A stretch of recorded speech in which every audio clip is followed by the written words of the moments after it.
Welcome to the Legends Behind the Craft podcast, where we feature top leaders in the wine and craft beverage industry with your host, Drew Hendricks. Now, let's get started with the show.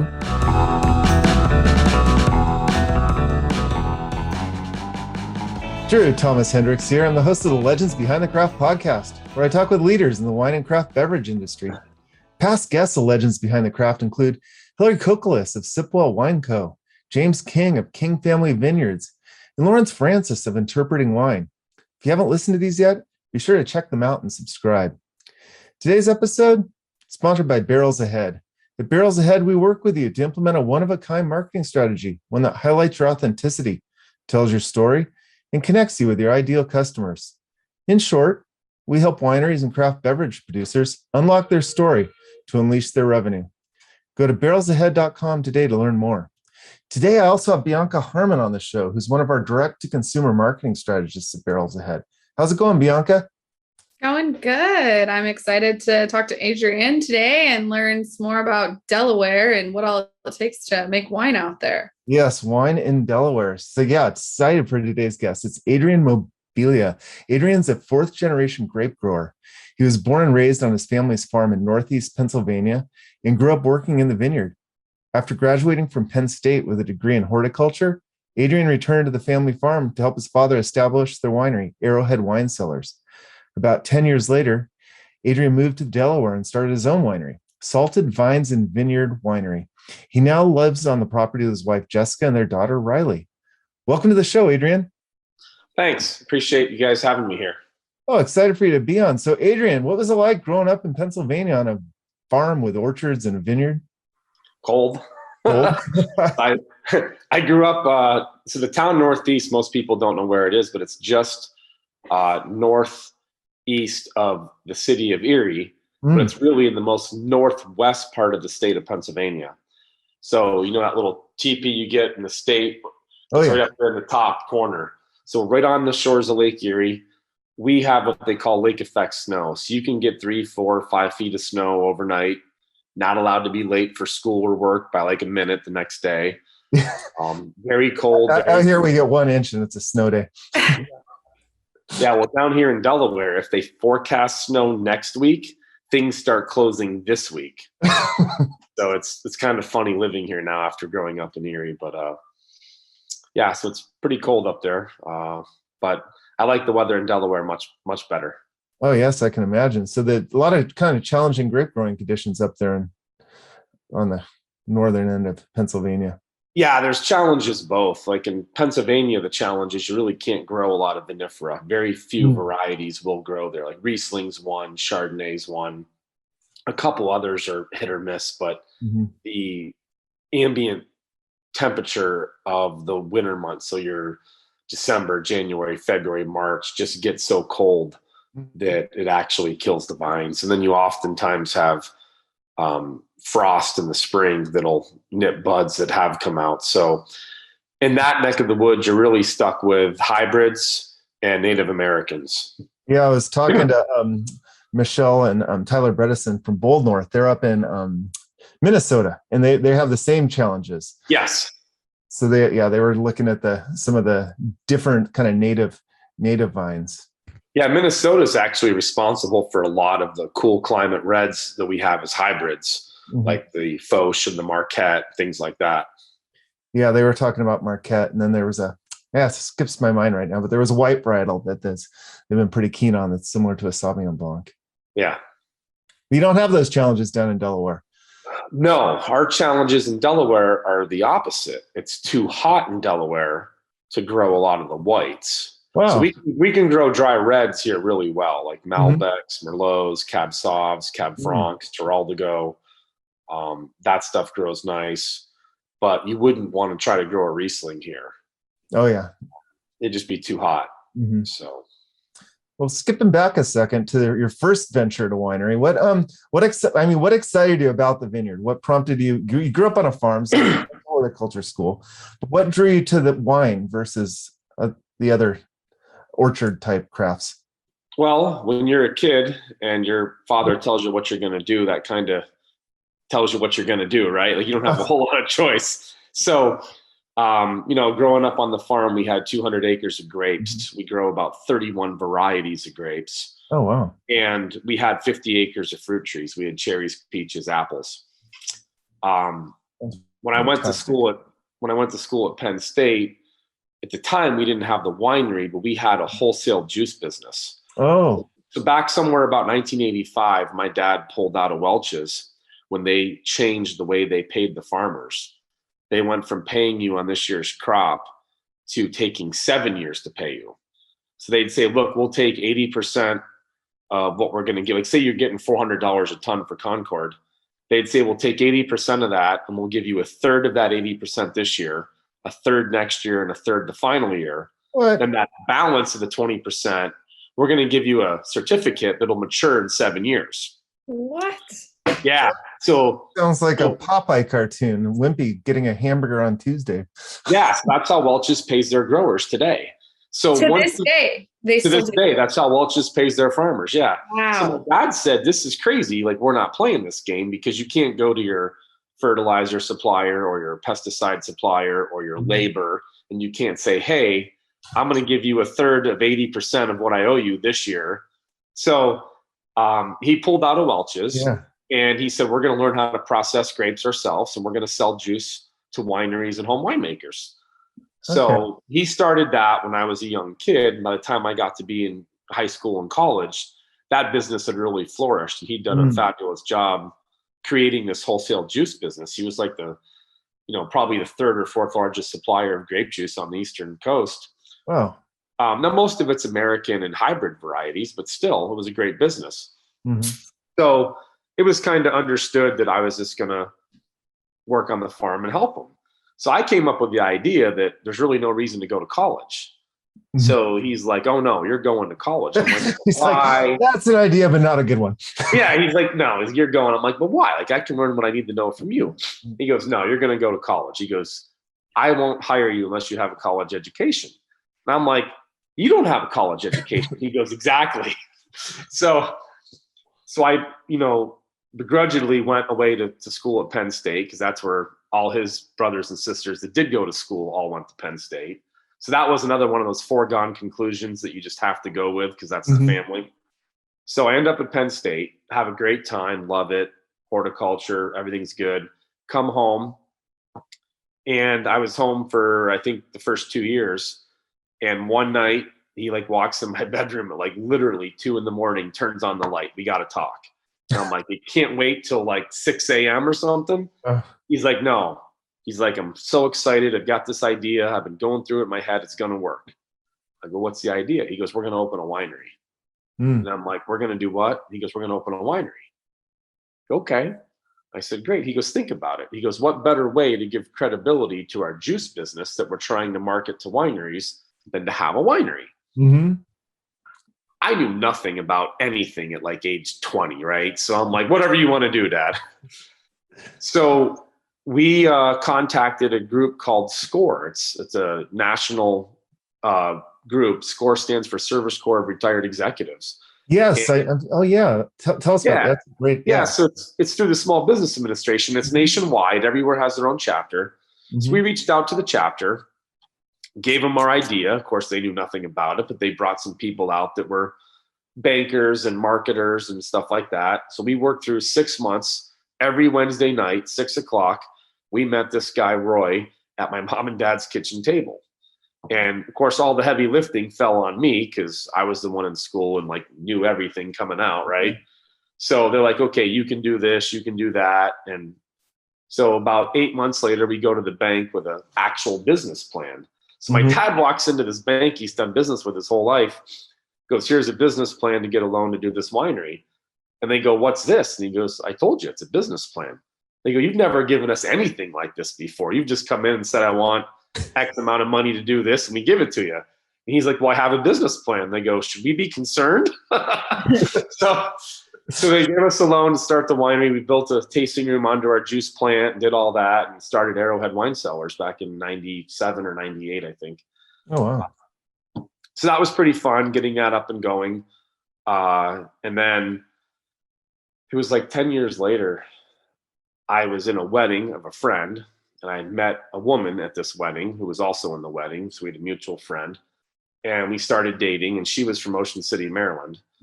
So then that led to a couple years later, you get engaged.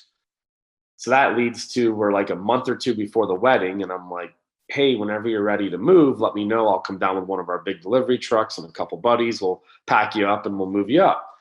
Her response was, it snows in Erie. I'm not moving there. So I lost the first battle before we were even married, which should have been the red flag. So I moved down to the beach, to Ocean City, Maryland, got married. About 3 years later, got divorced. So the red flag was that you lost the first battle and you weren't even married yet. Yeah. But I had a daughter, whether it was beautiful. Her name's Riley. And so while I was down here, so now I'm kind of like stuck here, right? So, it's, have a newborn. We're divorced, co-parenting. It's like, okay, so what do you do? And I was thinking like, wow, there's a lot of people here at the beach. Like this is a massive tourist destination. Like what if I had a winery here? So I called my dad one night, 2 a.m, wake him up. Dad, I got this great idea. He goes, why can't I wait till 7 a.m.? I'm like, well, because remember when you did this to me, well, I'm doing it to you now. I said, we should start a winery in Delaware at the beach. He goes, yeah, it's a good idea. He goes, so research it because you know how to do it. You already did it once, figure it out. And I'm like, okay, fine. So I start driving around looking for stuff. So I find a location in Fenwick Island, Delaware, right on the border. It's like Ocean City's literally 300 yards to my south, but I'm in Delaware on a main road. So I rent this spot, 6-year lease. Fenwick Wine Cellars opens in like 2009. And this is a absolute disaster, like major failure, right? Because we're in a strip mall. We have a tasting room and we have some small tanks in the back and we're making wine. We got a vineyard across the street that some farmer let me use like an acre to put some vines in so I could get my license. But this is like literally a failure. People are coming in and asking me, do you have Grey Goose? Do you have, I'm like, I'm a winery. They're like, no, you're a liquor store. So I go back to SCORE. So I researched the SCORE group in Southern Delaware. I get in touch with them. So this guy comes and meets with me. So quick question though, are you paying SCORE when you use them or do they just come in and help small businesses? SCORE is absolutely free. You are not allowed to pay them. Perfect. They're not allowed to take anything.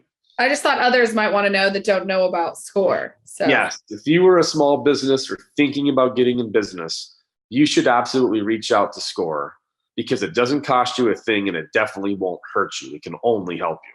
Awesome. Thanks for that. So, thanks for getting that in there. Yeah. So fantastic service. It is. So this guy from SCORE comes out, does a couple interviews with me, kind of looks at some numbers, does the things, calls me up, says, okay, I've got everything you need figured out. Meet me for lunch tomorrow. Okay, great. So I go to lunch. I've got my notebook. I've got my pen. He goes, no, he goes, get rid of all that. This is real simple. 3 things. You won't forget them. Okay, 3 things. He goes, just 3. Number 1, he goes, change your location. Get out of the strip mall, get out in the country on a farm, make it look like a winery. Okay, I agree. Number 2, change your name. Get rid of Fenwick Wine Cellars. Get something with the words vineyard and winery in the name so people know what you are. Okay, pretty good advice. Number 3, this was the good one. Quit your job that's paying all the bills to fund this idea and be here full time. And I'm like, okay, so you want me to go buy land, build a building, which requires income to make the payment, but you want me to quit the job that has the income to do that so I could be here full time? He goes, yeah. I'm like, there's a reason no one pays for this service, right? Because it's not really good advice. He goes, no. He goes, it's great advice. He goes, you're going to have to make a bet on yourself. If you want a bank to bet on you, you got to show that you're willing to bet on you. I said, okay, fine. So I call my dad. I talk it over. He goes, it's probably good advice. So we bought the land, built the building, put in vineyards. Then later on, I retired from my job about 4 or 5 years later. And what were you doing at the time? So I was vice president of a shelving manufacturing company that bordered mom and dad's farm and winery. So when I left working for them, it was because they lured me away with more money and more travel, all that fun stuff that a family business can't afford, and said, why don't you head up our shelving division sales for us? So that's what I did. So we eventually, closed Fenwick Wine Cellars and moved to Salted Vines, what it is today, which I'm sure that's the part you want to hear, is how did we come up with the name Salted Vines, right? Yeah. So Bianca, I see you're married. You have a nice ring on, so you know how a marriage works, right? It's not a partnership and it's not a democracy. It's a dictatorship, right? Yes. And you're the dictator, right? I try. Okay. So my marriage is the same way. I found that out. So this is the second wife, by the way. This is the one I'm still married to. It's not the one we got divorced with. Hey, I'm on my second too. It's okay. Okay, good. Well, welcome to the club. So we're moving the winery. So we start having meetings with all the staff and the staff's significant others to kind of get some, like a brain trust going, to try to get some ideas of, we need a name. So everyone jots down names. We have this big list, like 50 names long. We have to start narrowing it down to a good 5 to 6. And then we start a voting process because it's a democracy, right? So we get it narrowed down, and we have a graveyard on the farm that we bought. There's three people buried that were from the 1700s that owned the land, and it's still intact, and it's actually considered an active cemetery by the Delaware Department of Health and all that. So it's a pretty cool little feature on the property.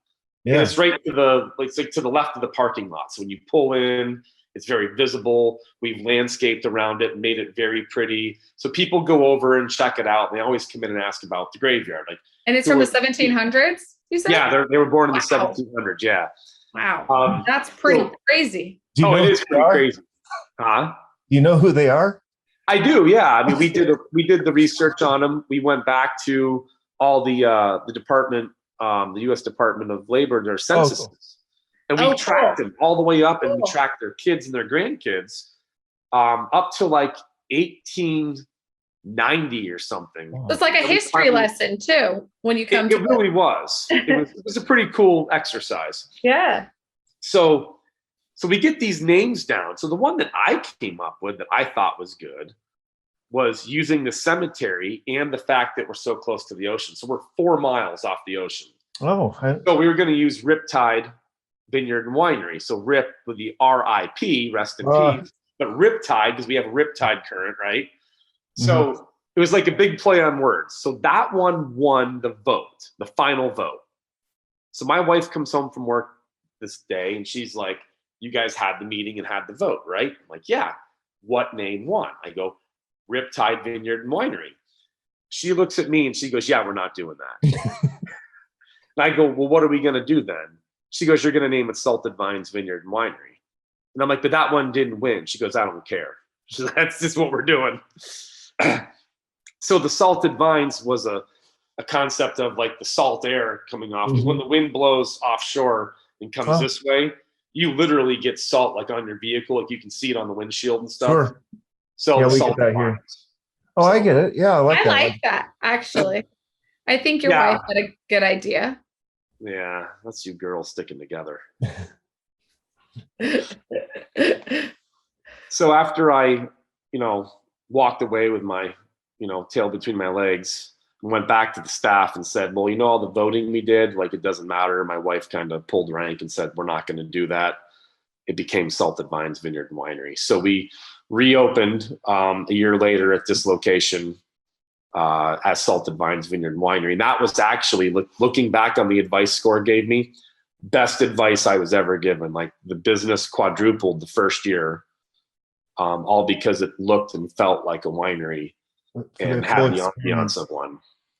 Yeah, I think the strip of wineries will work in an area where there's a dense winery population, like these kind of wine ghettos in Lompoc or whatever. They do well there, but if it's to create a destination where you are, I can see why it wouldn't fit.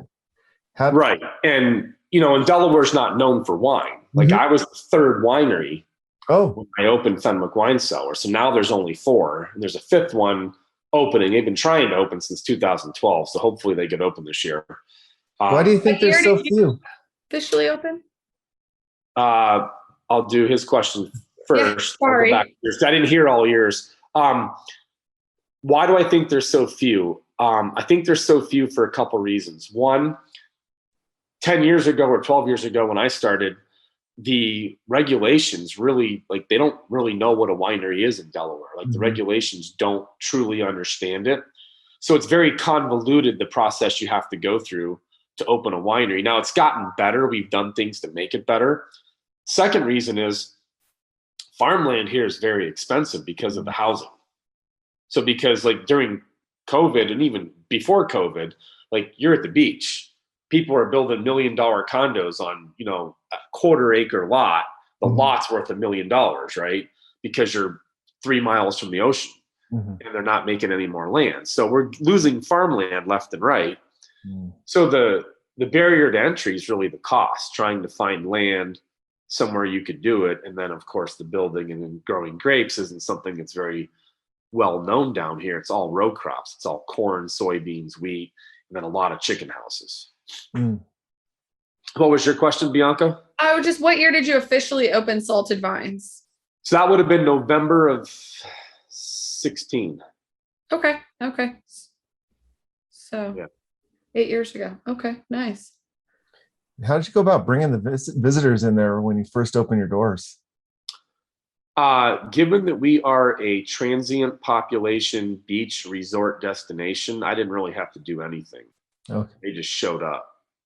I mean, really, it was that simple. Like, I'm not being smart or funny about it. It's just our growth is all because the area is growing leaps and bounds every year. So it's kind of like be at the right place at the right time. Sure. Like word of mouth. We spend $0 on advertising. That's amazing. So we sell out of every wine we make every year. And we're doing an expansion right now. We're getting ready to start a construction, another 10,000 square foot production space, start in about 3 weeks, because our bottleneck is our production room. We don't have enough space to put tanks and barrels to make more wine. So we spend zero money because right now, why pay to bring people in if we don't have any products to sell them? Sure. So do you think if more wineries started popping up, it would affect you and your business? I do think it would. I think it would be good if they were good. So I helped the last one to open, Harvest Ridge. I helped them get open and showed them a lot of things because my thought was, they're an hour and a half away from me, but like, they're going to be the fourth winery. So they're 25% of the wine in Delaware. And my thought was, if they're good and someone goes to them first, they're going to come to me. If they're bad and someone goes to them first, they're not coming to me. So it's kind of that. Huh? It's like a catch-22, 50-50, could go either way. Well, it is. So if they can do things as good as possible, and I do things as good as possible, then when someone comes to the area and is surprised to find wineries in Delaware, which they're always surprised, they're like pleasantly surprised. Oh, wow, we didn't know that you could make wine here. This is great. Is there another winery we can go to? If they come and it sucks, they're not asking where else to go. They're like, we did a winery in Delaware. We're not doing that ever again, right? So we have some of those, and we try to get them to the other side. But yeah, I mean, I have one that's opening 40 minutes from me. Is the one that they've been trying to open since 2012. So I've helped them every step of the way to say, like, do things this way, and then that way I'm not afraid to like send people to you because I know they're going to have a good experience. Sure, like the rising tide rises all boats. Exactly. Yeah, we're seeing that here in San Diego. It was kind of similar to Delaware, where there was not a whole lot of wineries in the actual San Diego County because they set it up where you needed $250,000 to for the licensing, and you couldn't do tastings because it was alcohol, even though you could have like a strawberry tasting thing right next to it. But over the course of the last 15 years, now there's, I think, 45 wineries just in the county here. They've kind of opened it up, and it's really started booming here. Cool. Compete with Temecula. Yeah. Talk to me about Delaware in the grow. So the growing conditions are warm. How would you describe like the wine style and grapes, like the expression of the varietals there? So let's start off with a little bit about the weather. So we have this thing called rain. I know you guys don't know what that is, but it's when this water just falls magically from the sky. We get that frequently. I think we had rain 3 days in a row 2 days ago, and we'll get rain again next Tuesday. I'm sure of it, So we have a lot of precipitation. We also have this other thing you don't know what it is. It's called humidity. So you walk outside and your shirt just sticks to you and you can't breathe. We have that for June, July, August, some of September. Pretty bad, like above 90% humidity every day, all day. Like if you don't have an air conditioner, you don't sleep at night, you don't go outside, you start your car while you're inside with remote, you wait 10 minutes, then you run to the car and get right in it. Like it's bad. And it's kind of funny because when people from California come out here, they're like, wow, like we've heard about this thing called humidity, but we never experienced it. And it is pretty funny because for my job, I spent a lot of time in San Diego and Santa Ana and, Orange County. And like the weather's gorgeous. Like the joke was always when I got picked up at the airport, I'd always tell the guy, like, yeah, another beautiful day in Orange County. Like, so one of the other things we get, like you guys get cool at night when the sun goes down. So we don't have that disparity in temperature from day to night. So when we're in summer, it gets like 95, 96 during the day, but evening is still going to be 83, 84 all night long. Not the same cool ocean breezes that we have on the Pacific. No. The other part that affects growing grapes, probably the biggest thing, is our winter temperature. So February, March, in the sun, it could be 45 in the middle of February in the day. But then at night, when the sun goes down, it could be 30, 32, 28, something like that. So we do get that disparity in night and day temperatures that you guys get, but we only get it in the wintertime. We don't get it in the summertime. So how does that affect your growing? So what is the growing season like in Delaware versus say, California? Okay. So good example would be Saturday. We had bud break in the Vermentino, the Merlot, the Malbec broke bud on Sunday, and the Cab Sauv broke bud today. I just drove around. So you guys are April 20th. Say that again. So we're recording this on April 21st, so people can get the reference point.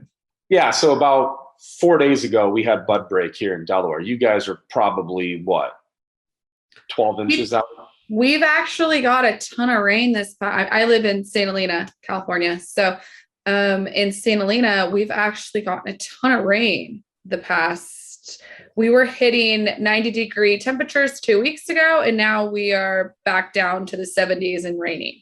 Okay. So we've had every night I'm hearing the fans kick on and, so we probably had some bud breakage during those 90-degree temperatures. Okay. But it gets bad when we do get rain like this. So. Right. So we'll have bloom right around June 4th. Oh, wow. Okay. And then are you harvesting in October, September, like we are? October. Okay. Yeah. So right around the first week of October, most of the varieties will start to be ready.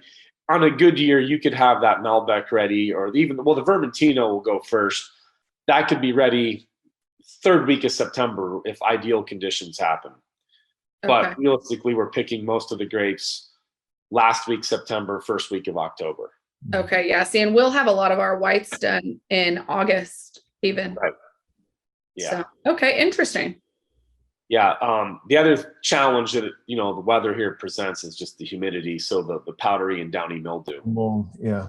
So we spray, every 7 to 10 days from like right now through harvest.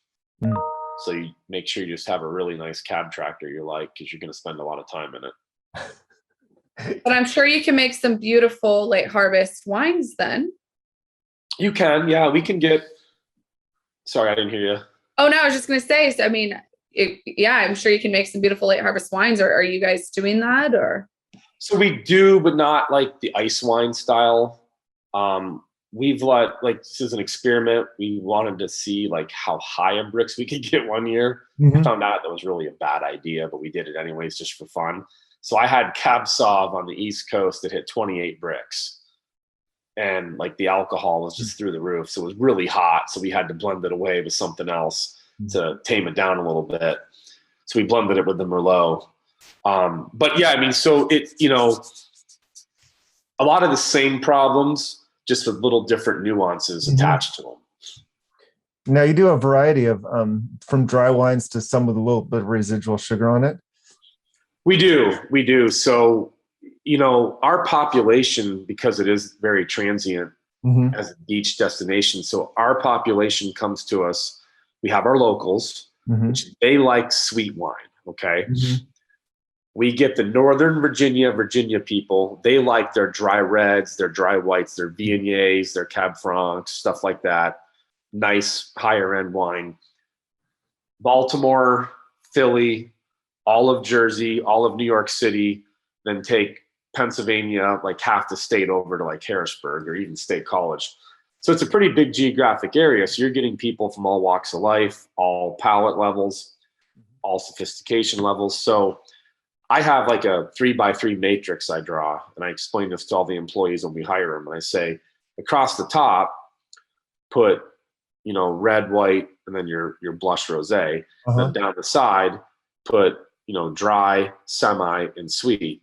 And you need to have a wine in every one of those 9 boxes, so that when a person comes in, we don't know what they're going to be like. When you're in California, you got a pretty good idea when someone's coming to a winery, they're going to be cool with a dry wine, right? Because there's not a lot of sweet wines available in California. Like when you go to the Finger Lakes, you're going to be cool with some sweet wines because that's predominantly what they are, right? So I got to have some of everything. I'm getting people from everywhere. So we'll have, a nice Malbec or Terral de Go or Cab Sauv or Syrah, and then also have a Concord, which is like adult grape juice. I like that you have to understand that you have a very good idea of who your audience is and that you're able to craft your product to the audience. Too often you see the winery that just creates a product in hopes the audience will find it. Well, right. And that's one of the challenges of being the owner, because everybody asks me like, well, what do you think? It doesn't matter what I think. It matters what you're going to pay for when you come in the door.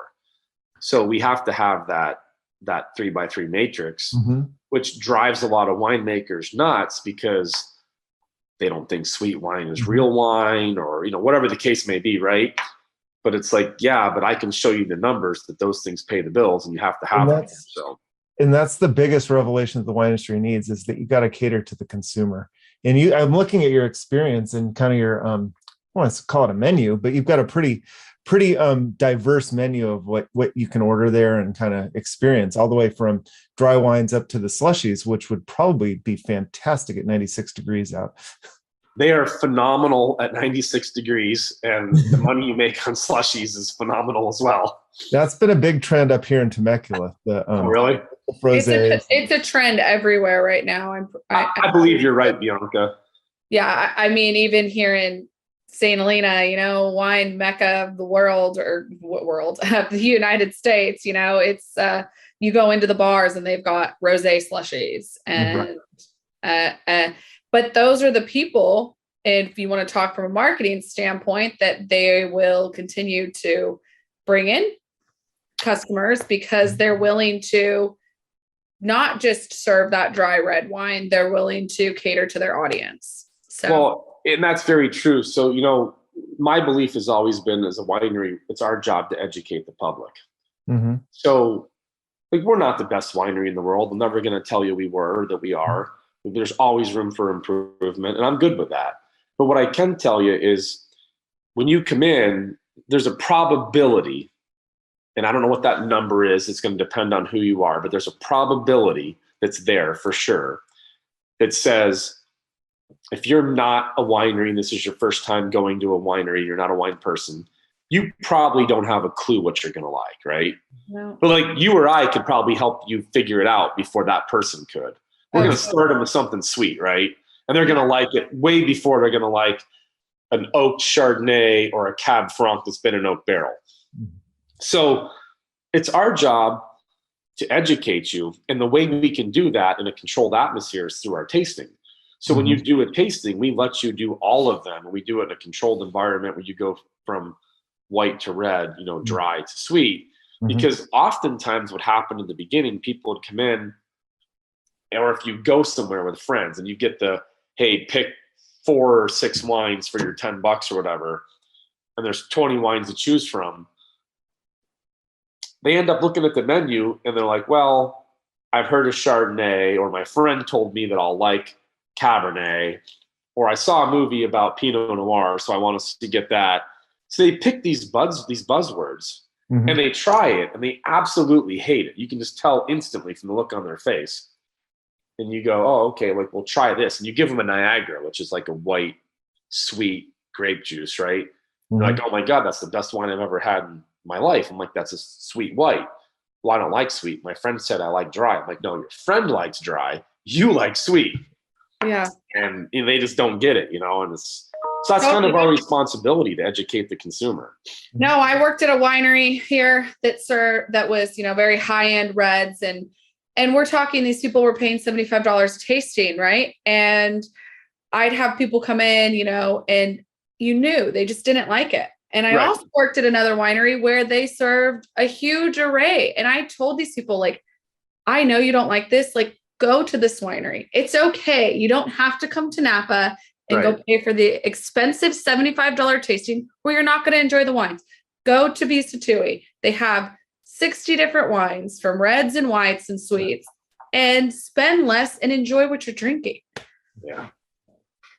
So I agree. That's how we keep people in the industry, not turn them off. I agree. Yeah. Something for everybody in the wine world. Usually you just gotta figure it out which way they want to go with it. Right. Yep. I agree. So going forward into this summer and your expansions, where's Salted Vines headed? Well, we're going to try to get the addition done before the end of August, so we can get all the crush pad equipment brought from the barn down, get it in place, get new barrels and new tanks into the facility so we have somewhere to put this year's crop, because now that we're a couple years into a 3-year program, we're just running out of space. Yeah. That's my being main affected by the supply shortage. Like, are you able to get the equipment you need to actually expand? I am. It's been in the works now for like another past year. So things have been ordered and paid for a while. I've got a lot of the stuff in the barn already, just waiting for the building. Getting the builder was the hardest part, believe it or not. This area is so overrun with construction due to COVID. All these people are moving out of New York, Philly, New Jersey. They're coming to Delaware because we have no sales tax. We have the lowest income tax in the 50 states. And our property tax is like, you might as well not even have it. It's so low. Like, maybe I need to move to Delaware. These people are coming out of New Jersey where they have a $500,000 house and they're paying $35,000 a year in taxes. They're moving here, getting a house twice as big, twice as nice for half the price, and they're paying like $800 a year in taxes. Wow. So what is your case production going to go to once this new facility opens? This should be able to take us to right around 10,000. Okay. I don't necessarily want to be that big. I like the boutique style, intimate. I think like 7 is a good number. So this year we'll probably be right around 3,700. If we doubled once, I'd be thrilled. We got much bigger than that. I don't know what that would look like. I guess it would, the how it works would be more important than could it work to me. And getting the juice, is it all from your estate, or do you purchase it from? No, it's a combination of things. So right now we have in production the Vermentino, the Malbec, the Merlot, and the Cab Sauv. We have another, I think it's like 18 acres we can still plant on this property that we'll be planting over the years. Then I do buy juice and grapes from my family's farm. So all of our sweet stuff comes from there. Okay. You're not going to want to duplicate those resources. So we get the Concord, the Niagara, the Steuben, the Catawba, the Delaware. the Vidal, the Shamerson, all that stuff from Dad. And then there's a couple other places like in Loudoun County, Virginia and stuff that we get Viognier, Chardonnay. And then actually I have a friend out, by you, Diego Barrison, who owns Herrick Grapevines. So he has the mother block, and he sells the grapes off the mother block to his nursery customers. So there's a bunch of wineries out here in Maryland and Virginia and myself that buy our vines from him. So we get first shot at the grapes. So like I'll buy what I can't grow here, or if I need more of something, I buy it from him. And he's a little bit farther up, isn't he? Yeah. So they were based out of Sacramento, but now they moved up the Red Bluff. So they're isolated. That's what I thought. Yeah. They're completely isolated now. So there's no pest or disease pressure on the mother block, because that would be detrimental. What's the logistics of transporting the juice from California to Delaware? Yeah. He handles it, so I don't really know what goes into it. It just shows up. Does it show up as juice or grapes? Grapes. Wow. So he picks it. It goes right into it. He has an on-site cold storage. He's got a really nice facility. If you haven't seen it, you got to go up and check it out. It's phenomenal. He's got a nice cold facility. So he picks it during the night. I was there the first year. I went out and he spent like a week with him out there. It was awesome. They pick it. They put it right in the cold storage, get it chilled down to like 40 degrees, 35. They get a dedicated truck, 2-person driver, reefer, 32 degrees, put it in and leave. Like it'll leave there on a Friday and be here Sunday night. Okay. Wow. And then he'll coordinate with another winery near me that says, hey, like Adrian's getting half a truck. You need this. Let's put this on and get it out. We'll get these 2 or 3 varieties to you guys. We'll send a second truck later if you don't need be or whatever. So he handles it. I mean, is it perfect? No. But does it work? Yes, because I can't find those grapes anywhere else locally right now. Sure. It's actually logistically, it's not as complex as I thought in my mind when you're me neither. thinking about moving grapes. Again, a winemaker that's like a biodynamic winemaker probably would like cringe at the idea, but it is what it is. Like right now, there's such a demand for good vinifera on the East Coast that if you have it, you're going to use it yourself. And trying to go out and buy it on the open market's tough. You're usually going to end up with, if it's available, it'll be something that has no color, no flavor, no structure. I mean, so it's kind of like the better of all the evils, right? No, makes complete sense. I was talking to a winemaker. They own like 3 or 4 brands. I forget the name at the moment, but they're building a central production facility in Reno to do the wines throughout their California wineries, because the land's cheaper, the production is just easier for them to create the facility they need, even though it's even though it's not in like a winery specific area. Right. Yeah. So kind of as we're kind of wrapping down here, I always like to ask, who do you respect most right now in the wine industry? You asked that in the beginning. You told me you were going to ask that. And it's really a tough question because like, I'm not a wine snob. Like I'm not into that, right? I'm just an average everyday Joe who just likes growing grapes and just likes challenges. So I don't really know. I mean, I guess. Well, I think he talked about that guy in California. You just said his name and I forgot it. Diego Barrison. Yeah. I mean, I definitely look up to him. Things he's doing. Well, I look up to him for a couple of reasons. He's similar in age, similar background. He's from Italy. He grew up in a nursery in a winery over in Italy, moved to the States, went to work for Nova Vine, got some experience, and then, bought into Herrick from Bob Herrick, then took it over. And then he took some big risks and moved it. Like Bianca said, he moved it up north, went to Red Bluff, bought a bunch of property, bought a ranch, put up a 5-acre greenhouse for his cuttings and stuff. And, I've been to the facility, been to the grafting facility. I see what he does. I like it, So yeah, I mean, he's certainly a good resource and colleague and friend. And when you're not drinking salted vines, what are you drinking? Oh, I've been drinking a lot of different stuff lately. I've just been trying to get more of the local. Like just the other day, I took the whole staff up the Blue Ridge Winery up in the Poconos in Pennsylvania. It was somewhere I visited when I was installing a vineyard. I get asked to install vineyards by a lot of people. Oh. That, a lot of doctors, lawyers, they want to put a vineyard in, or they want to think they own a winery. So they'll call and say, hey, like, we heard you can install vineyards. I'm like, yeah, I can do it. So we put the vineyard and the trellising for them. So we were doing this one for some friends that they've now become friends, the 2 lawyers up in the Poconos that we put, 5 acres in for. And they took us to this winery that's local to them. It was pretty fun. So I'm like, hey, I took the whole staff there Tuesday. I'm like, we need to go look at this place. Like, it's a lot of fun, a lot of good ideas. You guys should go check it out. It's a 4-hour drive. So we just scheduled it for the day, take everybody and go.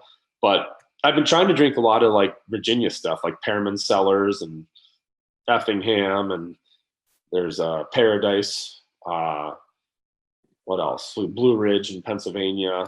You need to try King Family Estates. We had them on our podcast. Oh, really? Yeah. So we had one of the owners of that. Where are they out of? They're in Virginia. Yeah. You remember they're in Crozet. They're in Crozet. Okay. Crozet, that's they're right. Not in Charlottesville, right? No. Okay. They're just outside of Raleigh, I think. Okay. Crozet. Yeah. They also have a polo field. Okay. Yeah. You could go Sunday and watch polo for free and drink wine. That'd be pretty cool. Yeah. The have to make that the next Blue trip. Ridge. What excited you about that where you took the staff? Like, what drew you there? Creativity. They've got I think it was like 60 wines on the menu at one time. They had a phenomenal amount of creativity using essence and flavors. So it's not all traditional wine the way that like you and I would think of it.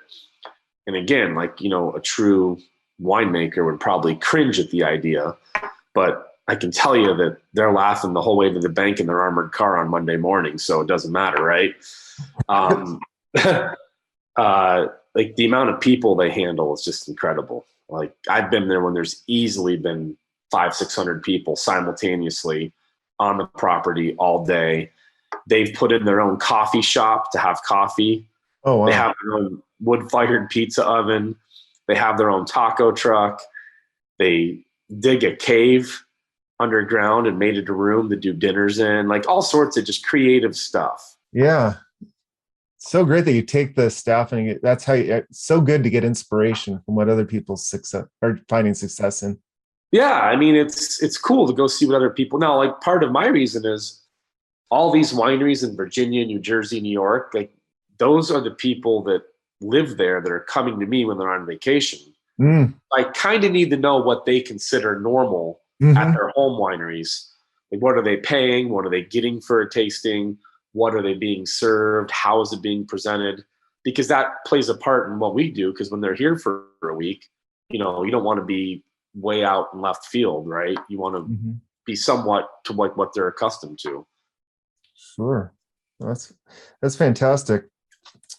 So Adrian, when people are planning their trip, where can people find out more about Salted Vines? Saltedvines.com, or on Facebook. You can find us at Salted Vines, however that Facebook world and Instagram world work. I don't really know. But I'm sure you can type it in and it comes up because I've done that before. But we're just outside of Bethany Beach, Delaware. So it's the mailing address is actually Frankford, but we're about 4 miles from the Atlantic Ocean. Sounds like a perfect day if you're on vacation in Delaware. Well, if you guys ever come to the East Coast, fly into Philly or Baltimore, and we can arrange for you to end up here. I'd like the opportunity. Just don't come in August. You're not going to like the humidity. Yeah. Well, Adrian, thank you so much for joining us today. Well, thank you guys. I appreciate it. You have a great day. Thanks. It was fun. That was fun. Bye-bye. Bye-bye.